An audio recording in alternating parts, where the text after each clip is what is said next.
육해공 모든 전장에 없어서는 안되는 국가 기술력의 정점이자 국력을 상징하는 최첨단 무기, 그건 바로 전투기인데요. 지난 70년 동안 이 전투기 기술과 시장을 지배해온 나라는 바로 미국, 러시아, 프랑스였습니다. 이 세 나라는 전투기를 만들 수 있는 나라, 수출할 수 있는 나라의 상징이었고 전투기 시장 점유율 탑3를 절대 놓치지 않았습니다. 그런데 지금 세계 군사 전문가들은 뜻밖의 나라인 대한민국을 주목하고 있습니다. 한국이 만든 차세대 전투기 KF-21 보라매가 전 세계의 시선을 강제로 끌어당기고 있기 때문이죠. 미국의 분석가들은 이렇게 말합니다. 한국은 전투기를 수입하는 나라에서 이제는 전투기를 만드는 나라가 되었다. 개발 성공 가능성이 낮다고 여겨졌지만 결국 성공한 유일한 나라가 되었다고 말이죠. 오늘은 왜 미국, 러시아, 프랑스가 지배했던 전투기 시장에서 한국을 외치고 있는지 그 이유를 알려드리려 합니다. 한국은 원래 전투기 기술이 제로에 가까웠습니다. 정확히 말하면 아예 없었다고 해도 과언이 아니었죠. 초창기 한국 공군은 미국이 쓰던 퇴역 기체인 F-86과 F-5로 버텼습니다. 이후에는 F-15 그리고 2019년도부터는 F-35까지 들여오며 전력을 유지해왔죠. 그러다 보니 여기저기서 문제가 터져나오기 시작했는데요. 사실 전투기는 기체보다 유지보수가 훨씬 중요한데 한국은 부품 하나 고치려면 미국의 승인 절차 가격에 의존할 수밖에 없었습니다. 핵심 기술은 모두 미국이 쥐고 있었기 때문이었죠. 게다가 부품 고장 하나에도 정비 부품 수급이 지연되어 비용이 눈덩이처럼 불어나도 우리가 부담할 수밖에 없었습니다. 해를 거듭할수록 요구하는 비용은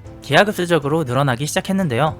F-15 유지비는 연간 약 1200억 이상, F-35는 약 1조 원 이상이 들었다 하죠. 그러다 보니 한국은 전투기를 운영하면서도 정작 소유권과 통제권은 미국에 있는 것과 다름없는 상황이었습니다. 지금도 미국은 단순 기체 판매뿐 아니라 정비 부품, 소프트웨어, 기술 문서, 센서, 업그레이드 등등 모든 핵심 요소를 미국의 관리하에 두고 있기에 그 어떤 동맹국에게도 기술 이전은 금하고 있습니다. 즉 우리는 사서 쓰는 것밖에 방법이 없다는 말이죠. 하지만 이 또한 대안이 없다는 것이 또 하나의 문제였습니다. 러시아는 러우 전쟁에 발발하면서 실전에 투입된 전투기와 무기들의 문제점들이 만천하에 알려졌고 중국은 이전부터 군사무기를 거래해오면서 그들의 무기에서 발생되는 문제점들을 너무도 투명하게 보여주고 있는 상황이었죠. 게다가 프랑스는 기술력은 높지만 천문학적 금액을 요구하거나 납기일을 차일피일 미루는 등 온갖 갑질에 진료하는 나라들이 많았습니다. 한국 입장에서는 전투기는 반드시 필요했지만 믿고 살 수 있는 곳이 없는 아이러니한 상황이 된 것이죠. 이에 한국 정부는 결심을 하게 됩니다. 이제 우리가 직접 전투기를 만들자고 말이죠.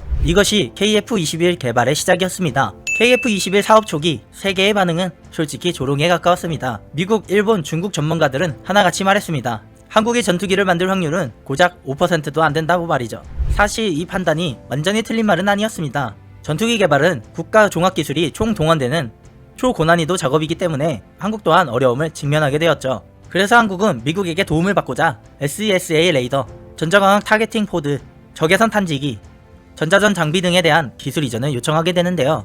하지만 미국은 이 4개의 기술 이전 요청을 전부 거절하게 되면서 이 소식을 들은 전문가들은 득달같이 달려와 한국의 전투기 미래는 없다며 또다시 비관적인 얘기들을 쏟아냈죠. 그런데 한국은 여기서 무너지는 대신 반골기질이 활동해 오히려 불타올랐습니다. 미국이 주지 않으면 우리가 직접 만들면 된다며 각오를 다지고 실제로 그렇게 차례차례 국산화에 성공하게 되죠. 특히 가장 어렵다고 알려진 AESA 레이더 독자 개발에 성공하면서 몇 안 되는 독자 개발국 중 하나가 되었습니다. KF-21은 단순히 만들었다는 수준을 넘어 F-35보다 더 나은 부분도 존재합니다. 생산 속도는 수직 조립과 병렬 생산을 도입해 F-35의 3배가 넘고 정비성 또한 모듈 설계로 접근성이 2배 이상 높아졌죠. 게다가 유지비는 F-35의 절반 이하로 줄였고 항전 장비 업그레이드가 모두 자국에서 가능해 군사 전문가들은 더 실용적이고 경제적인 차세대 전투기이며 한국은 기술을 따라잡은 게 아니라 전투기의 새로운 기준을 만들려 하고 있다고 평가했습니다.